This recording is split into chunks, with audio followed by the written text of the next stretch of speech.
first quiet. So don't forget to subscribe.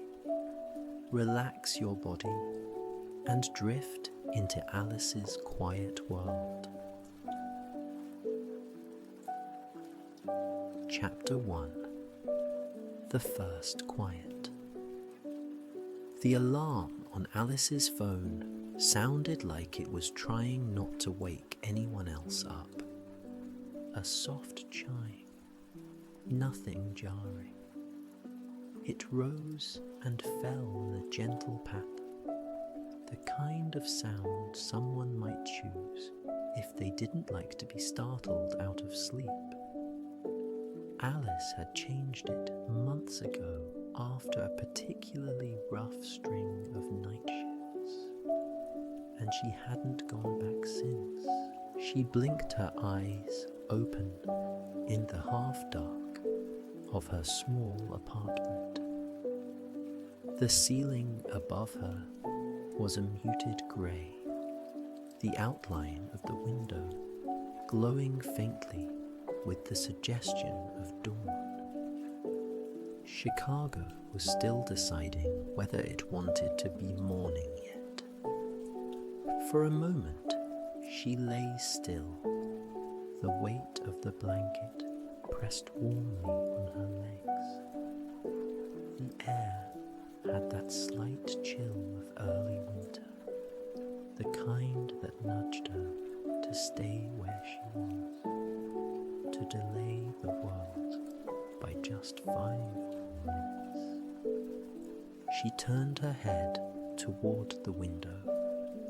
The buildings across the narrow street were hazy silhouettes, some windows already lit.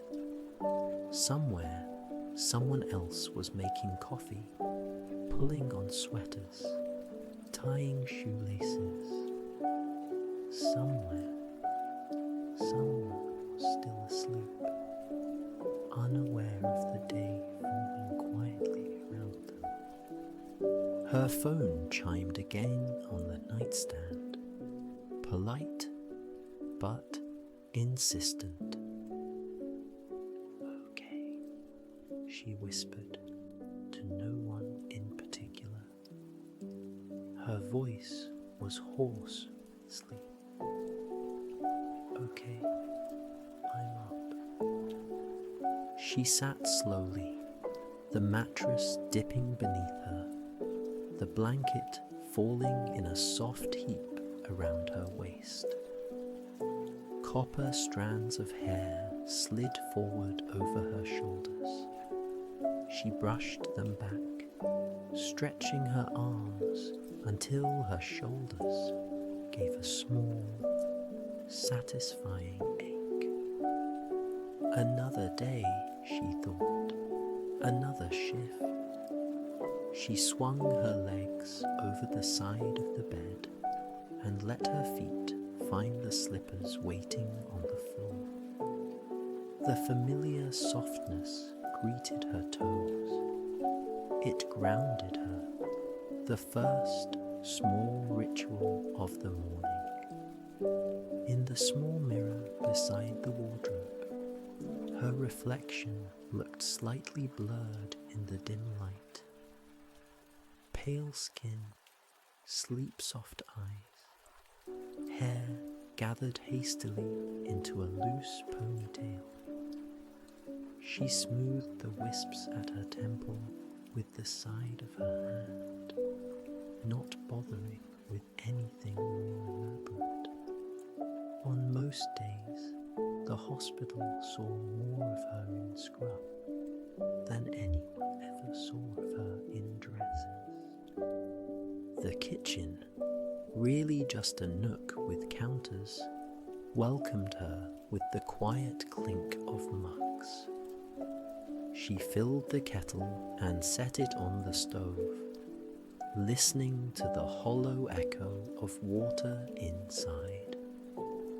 For a moment, she leaned against the counter, feeling the cool surface under her palms. Outside, a car passed, its tires sighing against the damp street. The sky beyond the window was still dark, tinged with blue. When the kettle began to whisper, she took down the chamomile tea she liked in the mornings before shifts. Coffee came later, at the hospital, when the day grew heavier. But this first cup belonged to stillness. As the tea bag unfurled in hot water, small curls of steam rose and disappeared. She wrapped both hands around the mug, feeling the warmth seep into her fingers. Alice walked to the window and rested her forehead lightly against the cool glass. Chicago spread out in muted shapes below. Fire escapes, parked cars, the faint glow of distant traffic lights. A thin line of pink edged the horizon, like someone had taken a soft brush to the sky. She took a slow sip of tea. It will be fine, she told herself. One patient at a time, one hallway at a time. She knew better than to predict the shape of a day at St. Ember. Some days slid by like smooth stones. Others caught on unexpected edges. But there was comfort in the routines.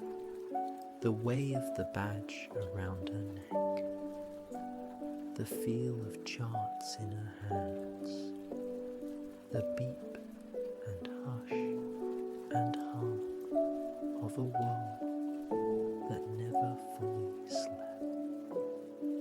Her phone buzzed on the table, a message from Mateo, already at the hospital, extra donuts in the break room. If you're late, I'm eating your share. Her lips curved in a sleepy smile. She typed back, on my way, touch my donut and I'll tell Dr. Carter you volunteered for extra charts. The 3 dots appeared and disappeared. Worth it. See you soon, heart. She finished her tea, rinsed the mug, and set it upside down on the drying rack. Then she pulled on her soft grey scrubs, layered a warm cardigan over them, and wrapped a scarf around her neck. At the door, she slipped into her warm boots and brushed invisible lint off her coat. Keys, badge, phone, small notebook and pen in her bag. Another small ritual, hand on the doorknob, pause, inhale. In and out, she reminded herself. Just keep breathing. She opened the door.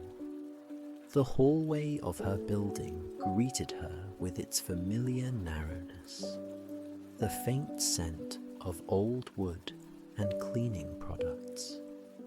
The lights were dim, a little yellow, humming faintly. The door directly across from hers was closed, a thin strip of light visible at the bottom. She hadn't met the person living there yet. Sometimes she'd hear soft footsteps, the murmur of a voice, the rustle of something being moved. Once, late at night, she'd passed by and noticed a sliver of warm light under the door, the glow comforting in a way she couldn't quite name. As she moved toward the staircase, she noticed something on the floor in front of that door. A small white envelope, tilted at an angle as if it had slipped from someone's hands and been left behind. She hesitated for a moment. It would be easy to ignore it, to assume the neighbor would see it when they opened the door. But the envelope was very close to the edge of the hallway, where shoes and hurried steps could nudge it, bend it, smudge whatever was inside. She bent to pick it up. The name written on the front, Elliot Rowan. The letters curved gently. Neat, but unpretentious. Elliot, she murmured under her breath, trying the word out. It felt like a soft stone in her mouth. Before she could decide what to do, slide it through the gap under the door, knock, leave it on the doormat. The doorknob turned. The door opened inward, and Alice straightened so fast she almost dropped the envelope again. A man stood in the doorway, barefoot, in a soft hoodie and sleep-rumpled hair. Dark, with a hint of a wave, like it had dried in the wrong direction and never quite recovered. His eyes were still heavy with sleep, but alert now that there was someone in the hall. For a second, they just stared at each other, surprise hanging like a held breath. "Oh," he said, first, voice rough from not having been used yet. "Hi?" "Hi," she echoed, clutching the envelope tighter than necessary. "Sorry, this was on the floor. I think it's yours." She held out the envelope like a peace offering. He looked at it, then at her, and a small, crooked smile appeared. It was the kind of smile that looked like it hadn't had enough practice lately, but still remembered how. "Yeah," he said, taking it carefully from her. "That's me. Thanks. The mail slot and I have a complicated relationship." Alice let out a soft, involuntary breath of a laugh. It felt good, lighter than she expected to feel before dawn. "Happy to intervene," she replied. His gaze flicked to her badge, the edge of it visible where her scarf had shifted. "You're a nurse?" "Yes, at St. Ember." "Wow." Something like quiet respect moved through his expression. "Long day ahead." "Probably," she admitted. "But there's a rumor about donuts in the break room, so I'm trying to stay optimistic." He laughed then, a warm, low sound that unfurled gently in the narrow hallway. "Donuts sound like a good anchor. I'm Elliot, by the way." He held up the envelope a little, as if to confirm that this was indeed his name. "Alice," she said. Silence settled between them. Not awkward, not yet familiar, just soft. The lights hummed. Somewhere a pipe clicked in the wall. "Well," he said, shifting his weight slightly, "I don't want to make you late for your donuts, but thanks again. for rescuing my mail. Any time, she replied, and she meant it more than he knew. As she turned toward the stairs, she could feel his gaze lingering for a moment before he stepped back into his apartment. The door closed with a gentle click. Alice walked down the stairs with a faint warmth sitting in her chest. It was nothing, she told herself, just a small interaction in a hallway. But it felt like the day had opened a tiny window, letting in a breath of different air. The city's cold slid around her as she stepped outside. The sky was brighter now, clouds tinted with faint gold.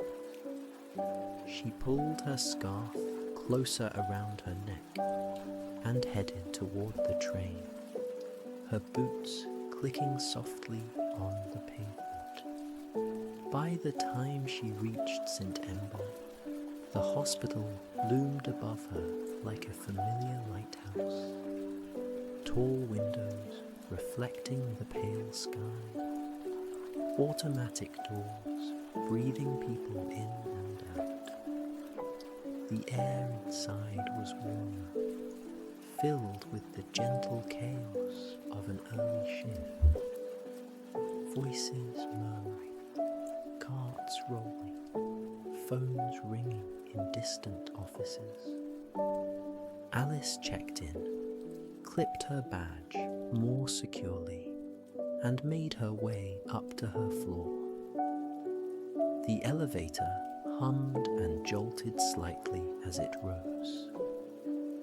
When the doors opened, the ward unfolded before her. Soft overhead lights, the faint beep of monitors, the low murmur of televisions spilling muted news, and daytime shows into rooms where time felt different. At the nurse's station, Matteo stood with a paper bag in his hands, eyebrows lifted expectantly. "You're not late," he said, sounding almost offended. "I was prepared to steal your donut on principle." "Sorry to ruin your crime," she replied, dropping her bag under the desk. He held out the bag, and she peeked inside. Rows of donuts, glazed, chocolate, powdered sugar, one with sprinkles. "Choose your armor for the day," he said. She chose a simple glazed donut, the sugar shining faintly under the fluorescent lights. The first bite melted on her tongue, sweet and soft. "Okay," she said after a moment.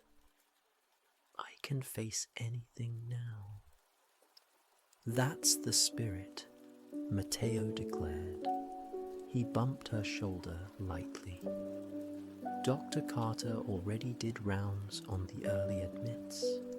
You've got a new patient in 312. 312, she repeated, licking a grain of sugar from her fingertip. "What's their story?" He shrugged. "Late admission last night. I think you're going to like her. Old school," he added, miming an exaggerated stern face. "Might pretend she doesn't want company, but I saw her watching the hallway like a cat in a window." Alice smiled. "Challenge accepted," she said softly. Room 312 sat near the end of the hall, close to a window that overlooked the street below. As Alice approached, she smoothed her expression into the gentle, open calm she always tried to carry into patient rooms. It wasn't really a mask. It was more like a soft blanket she offered, hoping it might make the unfamiliar feel less sharp. She knocked lightly. "Good morning," she said as she pushed the door open. The room was bathed in a low, cool light. The blinds were tilted half shut, letting in thin stripes of day. A TV mounted on the wall was silent, the picture frozen on some early morning talk show. The air smelled faintly of hand sanitizer and something floral, lotion perhaps. In the bed, a woman in her 70s sat half upright, grey hair pulled back in a loose bun. Her eyes were alert, resting on the window. Hands folded neatly atop the blanket, fingers long and slender, marked with age spots. She turned her head when Alice came in, gaze sharp. "You're not the one from last night," the woman said. There was no accusation in it, just observation. "No," Alice replied, closing the door softly behind her. "I'm the day shift. My name is Alice. I'll be your nurse today." The woman regarded her for a moment, as if weighing the information. "I'm Miriam," she said finally, "though everyone here seems determined to call me Mrs. Levine." Alice smiled. "Which do you prefer?" "Miriam," she replied, then added, "Please. The other one makes me feel like I'm about to be scolded by a principal." "Okay," Alice said, making a mental note. "Miriam it is." She approached the bedside, checking the monitors with practiced ease. The soft beep of the heart monitor kept time with Miriam's steady pulse, displayed in green lines on the screen. Oxygen saturation acceptable. Blood pressure a little elevated, but not alarming. "How are you feeling this morning?" Alice asked, gently adjusting the blanket near Miriam's shoulder. "Like I've been kidnapped and placed in a hotel that charges far too much for very bad room service," Miriam said dryly. Alice's lips twitched. "That sounds about right," she said. "Hospital stays aren't known for their luxury." Miriam studied her face. "How many times do you say that line a day?" she asked. "I never said I was original," Alice replied. "Just persistent." That earned a small, amused laugh. "Persistent is good," Miriam conceded. "You'll need that around here." Alice moved through the usual checks: temperature, pulse, listening to heart and lungs, making notes on the chart. Her movements were efficient but unhurried, fingers warm where they touched Miriam's wrist.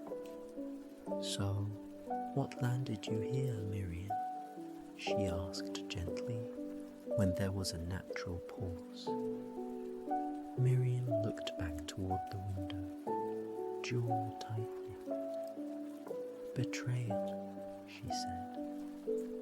Alice's head tilted slightly. By whom? She asked, keeping her tone light. If it's the elevator, you're not the first. Miriam snorted softly. By my own heart, she said. They tell me it's just arrhythmia, like it's a little quirk. Personally, I think anything that makes your chest go tight and your vision go blurry is something more than a quirk. That's fair, Alice said quietly. She pulled the visitor's chair closer to the bed and sat for a moment, chart resting on her lap. The monitors hum. A cart rattled faintly in the hallway. Has it been happening for a while? She asked. Longer than I admitted, Miriam said. She picked at a loose thread on the blanket. You'd think after 73 years, I'd be better at listening to myself. Sometimes, Alice said, it's easier to listen to everyone else. Miriam's gaze flicked back to her, sharp again, but this time softer around the edges. Is that what you do? She asked. Listen to everyone else. Alice considered. I try, she said. It's sort of the job description. Miriam watched her for another moment, then nodded toward the window. Do you know what I was thinking just now? She asked. No, Alice replied, but I'd like to. I was counting how many windows I've looked out of in my life, Miriam said. Classroom windows, office windows, kitchen windows, always watching the world. Today, I looked at that street and thought, I am tired of watching and not being in it. Her voice wobbled just slightly on the last words. Alice followed her gaze to the window. Below, cars moved slowly along the wet road. People in coats and hats hurrying along the sidewalk. A woman with a red umbrella. A man with a dog that kept stopping to sniff everything. Do you feel like you've been watching more than living? Alice asked gently. The question hung between them, not intrusive, just present. Miriam breathed out slowly. I used to be a music teacher, she said, her fingers now tracing invisible patterns on the blanket. Piano. For decades, I sat beside children on the bench while they stumbled through scales and simplified Beethoven. I watched their hands, corrected their posture, listened to their mistakes. I told myself I didn't need to perform, that facilitating someone else's music was enough. She paused, and it was, she added, mostly. But now that I'm here, in yet another room, looking out another window, I find myself wondering if I spent my life as the accompanist when I wanted just one to play the melody. Alice felt something inside her shift quietly. She thought of all the days she'd spent beside beds, smoothing sheets, adjusting pillows, making sure everyone else was okay. She thought of her own piano, well, keyboard, covered now, back in her childhood home, untouched for years. Did you ever play just for yourself? Alice asked. Miriam's lips curved faintly.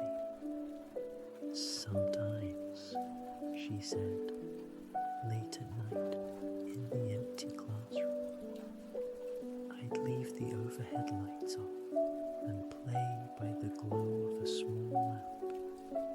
It felt indulgent, like eating dessert for dinner. What did you play? Alice asked, her voice barely above a whisper. Chopin, Miriam replied, eyes gone distant. Always Chopin, the slow pieces, the ones that feel like someone thinking out loud.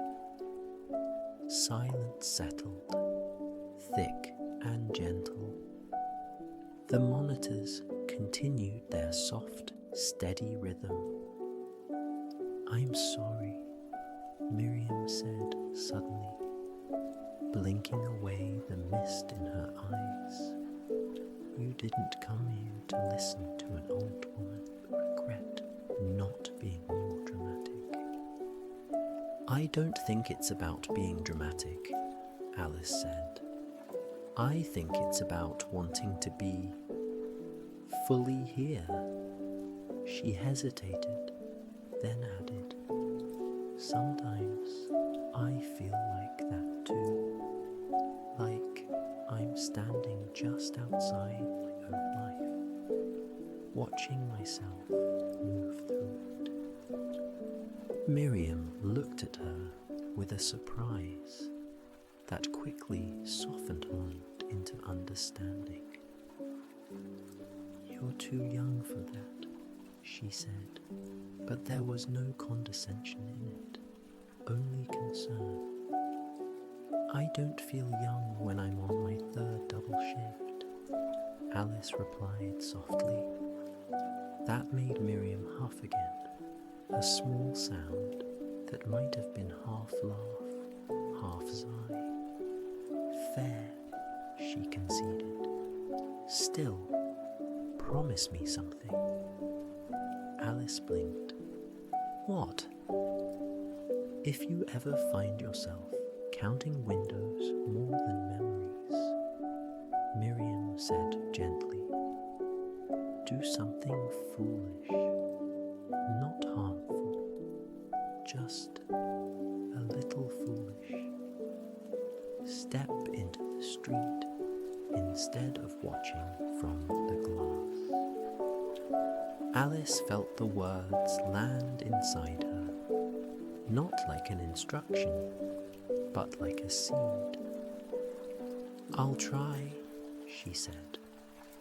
Miriam nodded once, satisfied, then shifted slightly in the bed. Good, she said. Now, what are the odds I can bribe you into finding me something that doesn't taste like cardboard for lunch? Alice smiled, the moment easing. I'll see what I can do, she said, standing. No promises, but I'm very persuasive when it comes to pudding. I can tell, Miriam replied. You have an honest face. As Alice left the room, she glanced back once more. Miriam was looking out the window again, but her expression had changed, just slightly. Less like someone watching from a distance, more like someone waiting for the right moment to step outside. The rest of the shift moved in its own rhythm. Vitals, medications, new admissions, calls from families. At the nurse's station, Grace shuffled paperwork with the efficiency of someone who had long ago made peace with bureaucracy. Dr. Carter passed through with her quick steps and quick questions, pausing once to ask Alice about Miriam. "She reminds me of my piano teacher," Dr. Carter remarked, scribbling a note. "Tried to quit once, failed spectacularly." Alice smiled. "I think she deserves at least one encore," she said. By late afternoon, the light outside had shifted again. The sky was a soft, muted grey, the streetlights beginning to blink on. The day wore that in-between feeling, not quite done, not fully allowed to rest. In Miriam's room, Alice paused one last time before the end of her shift. The older woman was half asleep, the TV now showing a nature documentary, the narrator's voice low and soothing. "Remember," Miriam murmured, without opening her eyes, as Alice adjusted her blanket. "Don't just count the windows." Alice's throat tightened. "I won't," she promised. By the time Alice stepped back out into the evening air, the city smelled faintly of rain and exhaust. Streetlights painted small circles on the sidewalk. People moved around her in thick coats, hunched against the chin. Her feet ached. Her shoulders were heavy.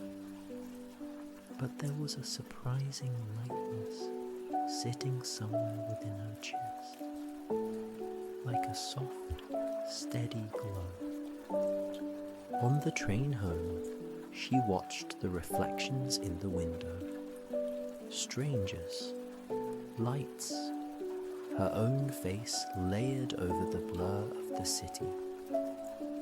Miriam's words repeated quietly in her mind.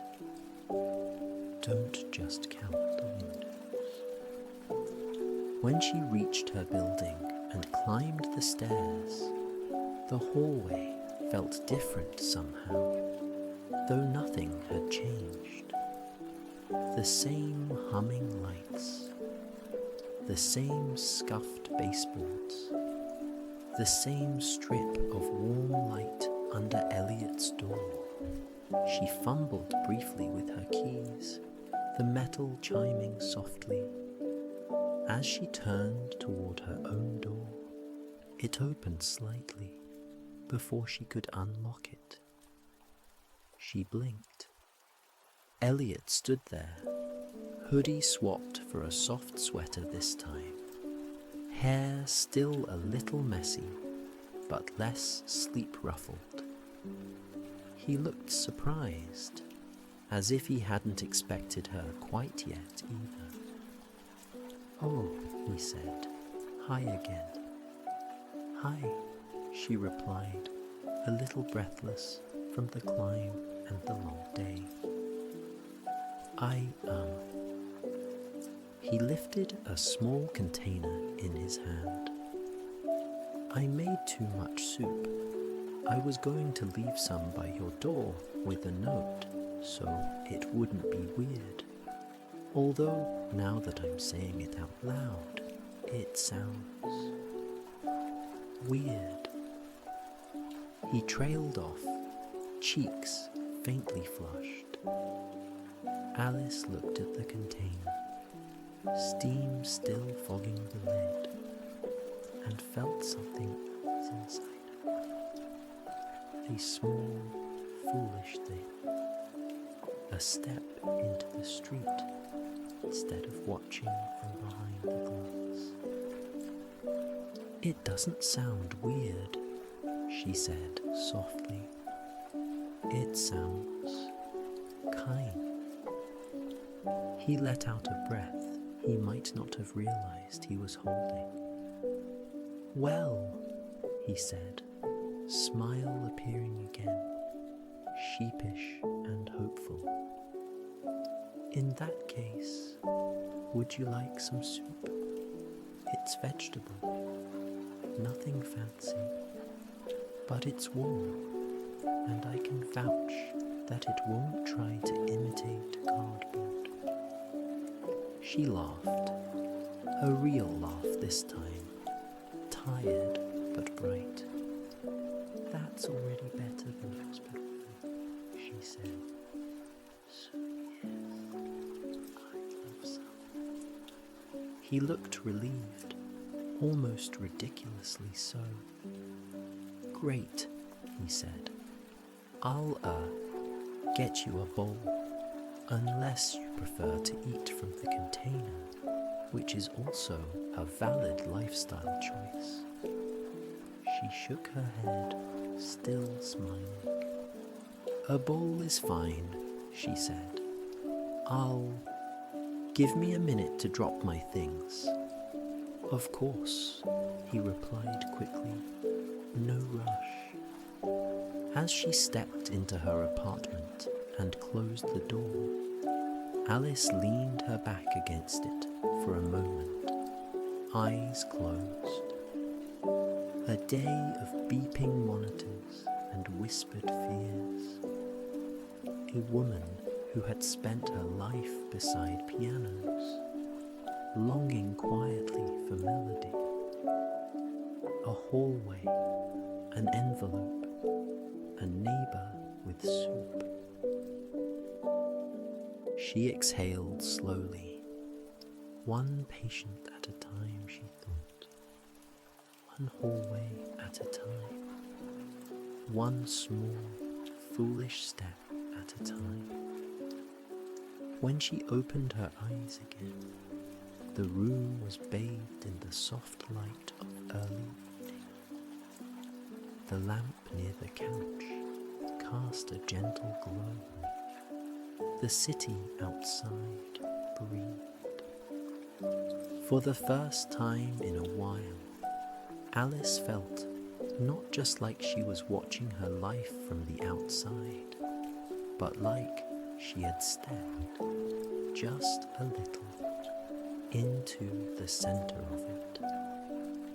And somewhere across the hall, Elliot poured soup into a bowl, not knowing that he had, in his own quiet way, become part of today's melody. As this story comes to a close, you don't need to hold on to every detail. Let the voices fade, the rooms grow dim, the footsteps soften. Some days, thus tired in ways sleep alone can't fix. But even then, there are small, gentle moments, a shared silence, a warm light in the hallway that remind us rest is still possible. Alice's night will continue, one quiet hour at a time, and for now, you're allowed to rest. If your eyes feel heavy, let them close. If your thoughts begin to drift, don't pull them back. This was the first quiet, and the night can carry you the rest of the way.